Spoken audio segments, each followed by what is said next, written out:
Everyone, Jim T. Graham with RCGroups.com, and today I'm doing something a little bit different. It involves the XJaguar from FlyPro. This was sent to me, and it came in a box, and it was completely in parts. There were some instructions, but not many, so I had to figure out what screw went where and just kind of work out on my own how the whole thing went together. As you can see, it's a pretty cool tri-level quad. Small footprint, supposed to be super fast. I haven't had this in the air yet, but I did finish building it. So we're going to jump over and take a look at the tri-board scheme, and then we're going to do a complete build with the help of a FlyPro friend. So here are the three boards that live in the quad itself, and they stack on top of each other, and they have connector pins. When you put one on top of the other, it connects. It's cool because it keeps everything neat and nice, and there's no wires. One thing I will say right now is if you don't get your motors spinning the right way, you'll have to take the whole quad apart to resolder onto the pads to make them spin the right way. Be aware of that. I'm simply going to cut my wires and splice them to get them going the right directions because I've already taken this quad apart twice, and I don't think I need to do that a third time. And that's why I'm here. I'm going to go through a build of the quad for anyone out there who also just received this in a box.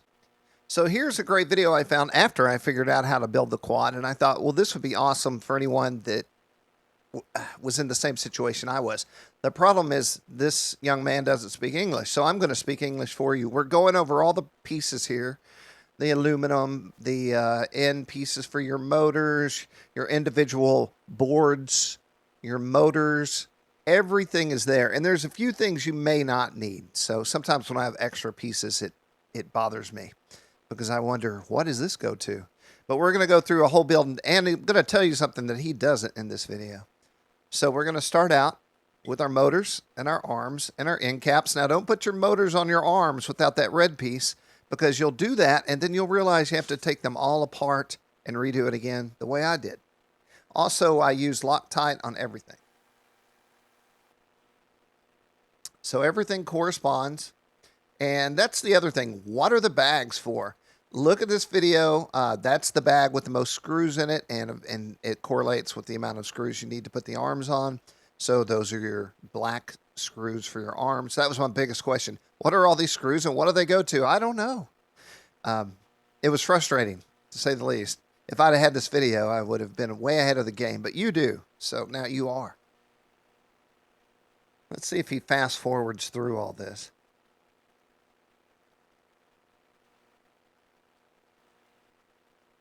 He's not using Loctite. I will say a lot of the nuts that come with this are lock nuts. But I'll also say if you use those lock nuts more than once, the way I did, they kind of lose the plastic part seems not to work after the second or third try, so be aware of that. So there you go. It's your arm. You've got your wires pointing down the carbon fiber.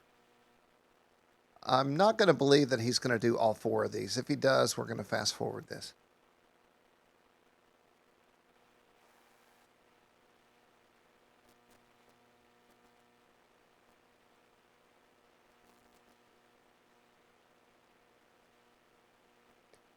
And we have fast forwarded. Watch this guy go. If only I could do it this fast.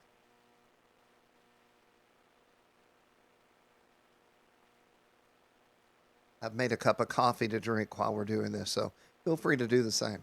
He'll be done in just a second. Now, when we jump out, he's going to put it in this cross configuration. And when you line them up like this, you'll see there are corresponding holes, and that makes the base of your quad. So these two pieces are next. So he's aligned those arms on top of that carbon fiber piece and the aluminum part on top. And now it's time to grab some screws. Let's see which ones he grabs. There's two holes there in the arm that go on that carbon fiber mount. One takes a short screw and one takes a long screw. Looks like he's starting with the short screws. Now these are going to screw into that aluminum plate that's going to sit on top of the secondary carbon fiber plate there. So there goes the screw. I believe that is the outermost hole. And then there's our aluminum plate. And I, once again, would thread lock that.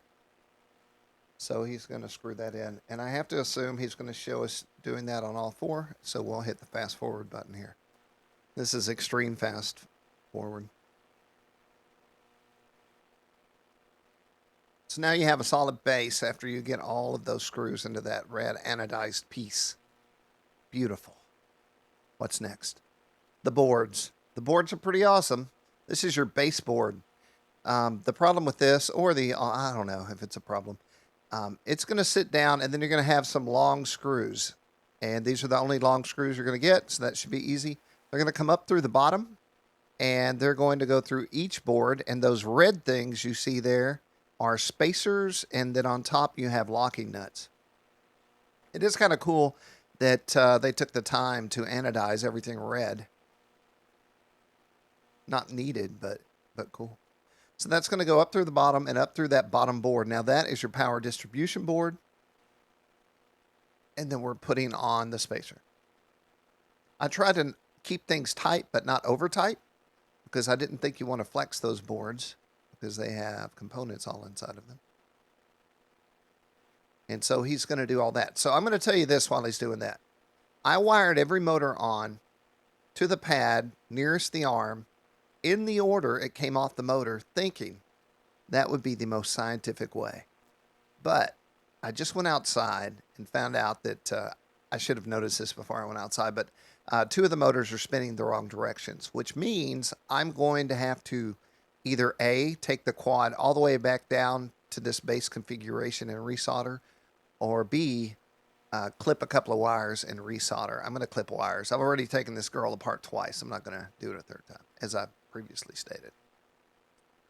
So he's getting this in there firmly.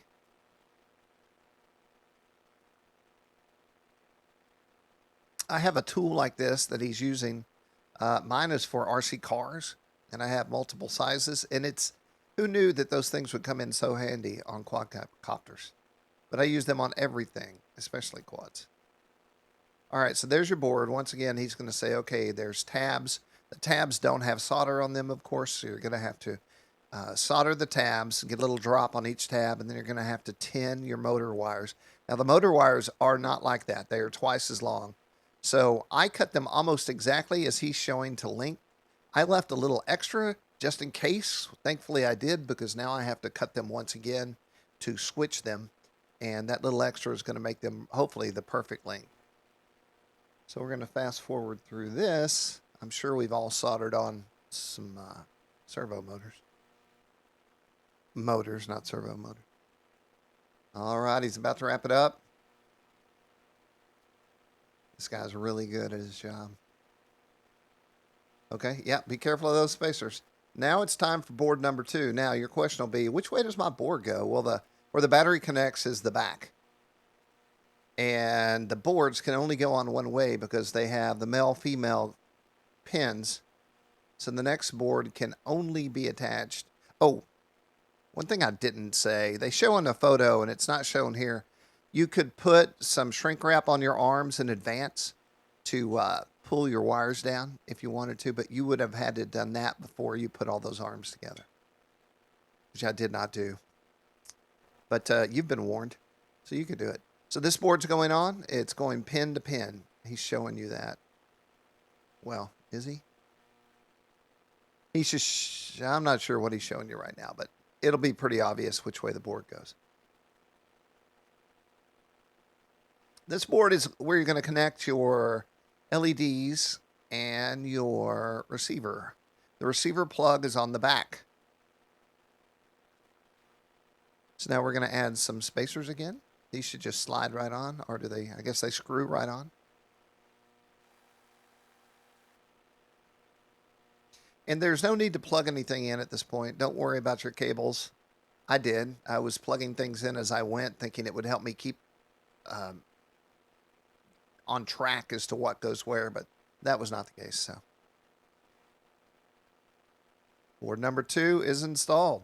It should now be as simple as installing board number 3, which once again has male-female pins and can only be installed one way.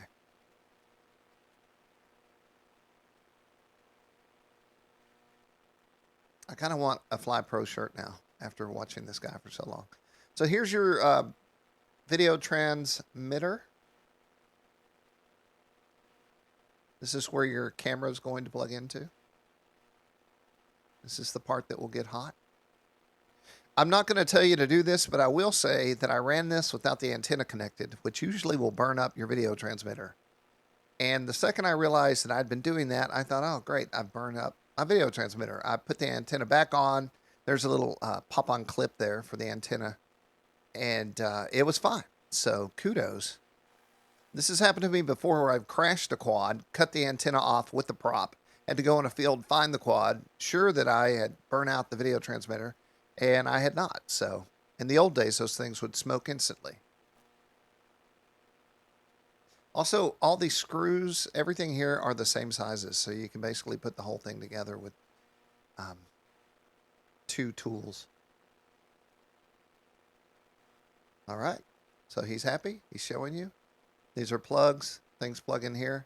It will come with 2 pieces. Actually, a PDF that I'm going to put in the review will show you what the plugs are for and what goes where.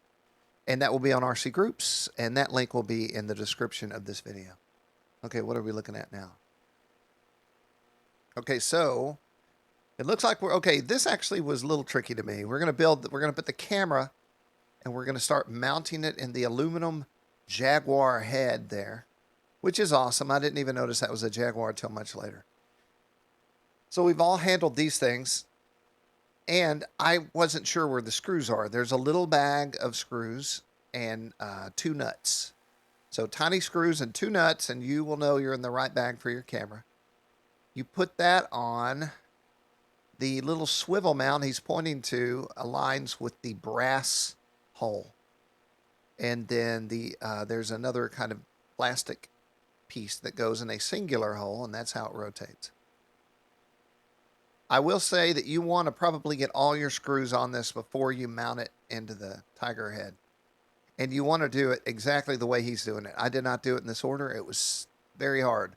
So mount this bracket onto that carbon fiber plate in the middle slot, right? How many slots are there? Let him... oh, second from the front. Nope, that's second from the back. Okay, I guess we'll let him keep going. The reason you want to get it in the right slot is if you don't, your camera, when you fully tilt it up, will be pointing at the carbon fiber board, which I found it did anyway. So what you don't want is your camera hanging out of this mount. So when you crash, your lens is hanging out and potentially going to get ripped off. You want it inside. But you also want to be able, when you fully extend it up, when you're in a full throttle run, to be able to see forward. I thought worst case scenario, I'd get the Dremel out, being careful not to eat any carbon dust, and possibly trim off the front a little bit if I had to. So he's putting his little black screws through the mount, and he's putting on his locking nuts on top. So the nuts are on top, the screw comes in from the bottom. He's showing you, it's kind of, there's no perfect way to mount it. So what you want to do is get it centered and then tighten everything up.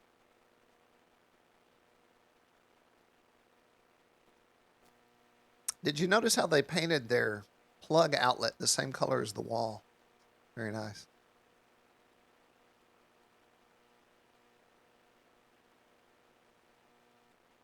This is taking a really long time. It takes longer if you do this after you put it in the mount, though. I'll tell you that. Okay, I really should have fast forwarded this part. He's thorough, I'll tell you that. Okay, now we're going to pop the camera in. Oh, we're not. Oh, okay, so this is your antenna mount. It obviously goes in the hole. The way I did it is the way he's doing it. I took the nut off. And that is a washer, and there's a locking washer that you're going to leave on there. Put it through the hole. Put your washer over the top, and then put your nut over that. And you're good to go. I tightened that just slightly. I'm not sure if he's going to finger tighten it or what. So there's your antenna. When I received this, or was about to, I asked them, what is this? Okay. I said, is this antenna flexible? Because if your antenna is mounted on top, you're going to crash and break it. I do it. I have done it. And they said, no, it's flexible. So this little red antenna is flexible, but that mount is still hard mounted to that carbon fiber piece. So we'll see how it works out after a couple of crashes. There's 2 plugs in the cam, but you're only going to use one. And I verified the on-screen display does go through those 3 wires. Because I was like, okay, where's the OSD wires? You don't have any. So that's going to pop in there. And then we're going to put in our provided black screws. 1, 2, 1, 2. These are all the same size.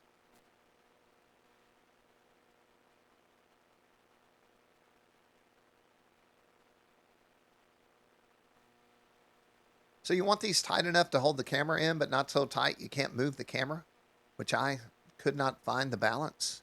So I figure I'll get to flying some FPV and figure out where I like it to live, and I'm going to lock it in there. You can access these screws after, and that is C-A-N, can access the screws after you mount it in the aluminum mount. So that's great. Once again, lots of good thought went into this. The designers were hard at work on this one. I'm really curious to see how it takes a hit. All right, looks good, Johnny. Let's move on. Yep, showing the movement.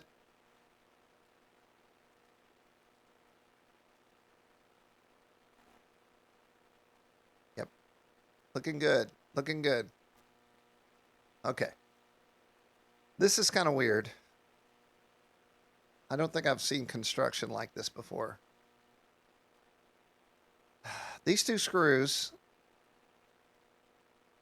it's almost hard to explain without him showing it to you. They come in from the outside of the tiger head.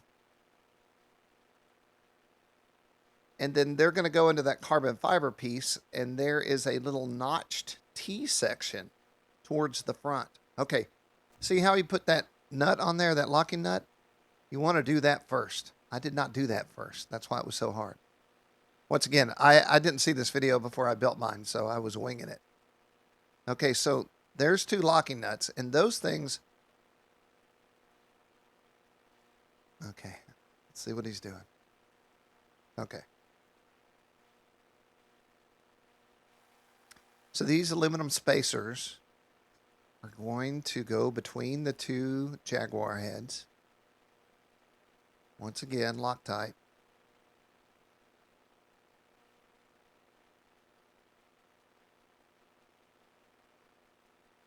Very simple.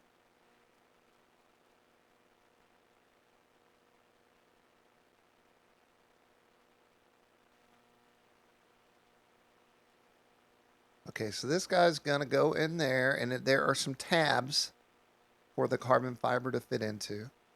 So he's tabbed it in. And then at the front is that carbon fiber T-bar I was telling you about. Wait. Okay, sorry. We'll get there eventually. Now we're looking at the LED light, I believe. Yes. So he's going to pull out the appropriate plug for that light. And there's tabs for the LED light. This goes in the back. So that's going to tab in. Also, when you're in clean flight, you need to make sure that your LED is on in the configurations. Otherwise, it will not work. Okay, so now everything's tabbed up. He's aligning everything. And as noted, he already put those screws in the front there. So they're in this little T-bar mount. He's saying you've got to tighten these up. So he's putting the screws on the other side of into the long aluminum spacers. This is a long video, but you will thank me. Because you could just be sitting at your workbench wondering where all these screws go. Okay, so he's going to jump ahead to the receiver. So let's talk about that real quick. Here's your receiver cable. They don't really talk about what color goes to where, but it's obvious which is the power, the throttle plug. So the PDF that's in the description is going to show you where this goes in the board. And what I did is I plugged the throttle into my throttle on my receiver, and then I went up the plug in the order of the wires and plugged those into my receiver. Then I bound them to the quad. But when I did, I had my satellite plugged in. So that means the receiver's plugged in and the satellite. So if you're only running a receiver, after you bind being plugged in, you're done. But if you want to run a satellite, you can remove this plug. And I don't think it ships with a plug for your satellite, but I'm not kidding you, I looked over, and next to my pile of receivers and satellites that I keep off of various planes, the plug that fit into this board and into my satellite was sitting there. So I plugged my satellite in, and lo and behold, it worked. Now, for that to work, you have to go in clean flight. And I feel like I'm going to have to add that to the end of this video to show you the settings to get your satellite receiver to work, because I worked on it for hours. And finally, I called Clint over at Castle Creations, and he said, try UART3. And that did work, and now everything is working right. If you're a clean flight expert, you may not need that kind of help. But I definitely was getting pretty frustrated. So now he's going to say, hey, it's all connected. It's beautiful. I'm going to disconnect this now and just throw this over here to the side and never talk about it again. Your next question will be, where the heck do I put this receiver? Well, when we put this tiger head on, you're going to see that there is a spot on top where you could Velcro on that receiver. That is the only place it can go. And I contacted the company, and they said that they suggested there. They also said maybe in between where the camera is going to live and the top board, but there's no receiver I own that's that small. Ultimately, I went with a satellite Spectrum 2. It lives on top. It's very small. It would be protected in a crash. So that's what I ultimately did. So now he's putting on the antenna. It's simply a clip. And then he's going to put on the camera. And that goes on the front of the board there. And then finally, he's going to plug in the LED, which once again will not work unless you have it set on in your clean flight configuration. You call it clean flight. I call it frustrating flight. Okay, so he's hot and ready to go. I would say at this point, tuck your wires in now. Don't wait until you're done to tuck in your wires, because you might get a wire in between something while you're tightening it all up, and that can be bad, i.e. you cut the wire. So there's tabs in the bottom of the plate, and the Jaguar head's going to fit in the tabs. Sometimes it's easy, sometimes it's not. And then there's a tab over here. I wound up having to get one tab in and tightening up the screw and then getting the other one in. I also found that I had to tighten up these spacers that he's talking to you about right now to get it to fit in the other side. So the big rule on tightening things like this is you tighten them, but not too tight, because too tight equals broken. All right, so now he's getting to feel good about it. Then everything's going to fit in those slots.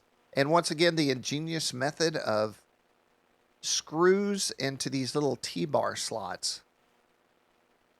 And that's what's going to hold the Jaguar head on.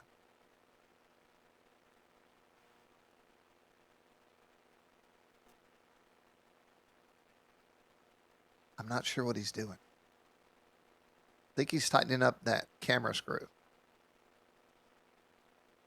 Now he's tightening up these. Okay, this is what I kept talking about before. At the front of that carbon fiber piece are these two little screws. That's a Phillips head, and it's got a nut, and it just tightens up against the carbon fiber frame in these little slots at the top. You will see what he's pointing at. You'll see what I'm talking about once we get there. Or you get there. I already got there. This is the final phase. This is what you're going to do before you realize you did something wrong and have to take it all apart again. So the last two screws you have left are biggish and red with locking nuts. His do not look like mine. Mine look different than that. So you're going to put that in, but not all the way, and lean it on the tiger head like that so you have good access. There's obviously a hole there. He's pointing that out to us. And then you're going to grab your locking nut with your little pair of needle nose pliers. He's putting the screw on right? Yeah. So he's got a screw on his driver. He's got his nut and the pliers, and he's going to do the delicate operation of getting it all in there at one time. And this is kind of the, well, not kind of, this is the hold down for the whole Jaguar head unit.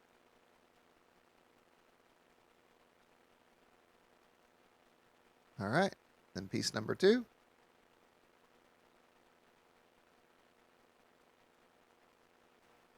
All right, let's put that second one on.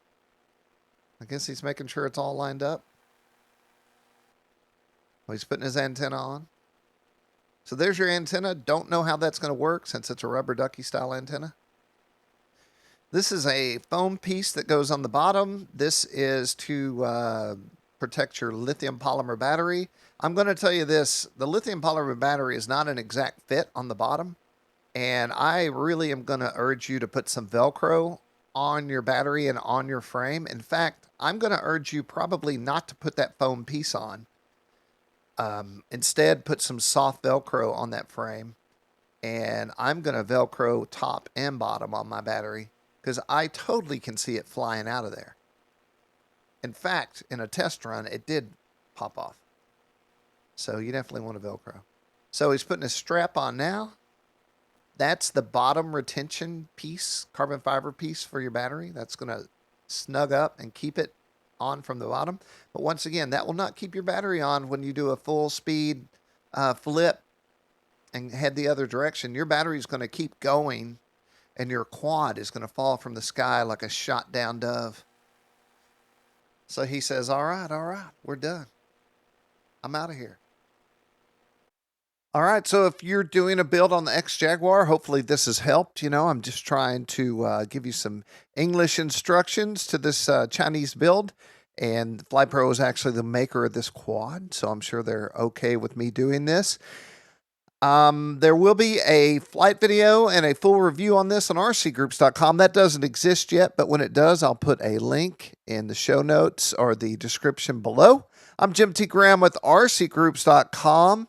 I want to thank FlyPro for the video, and thank you for watching.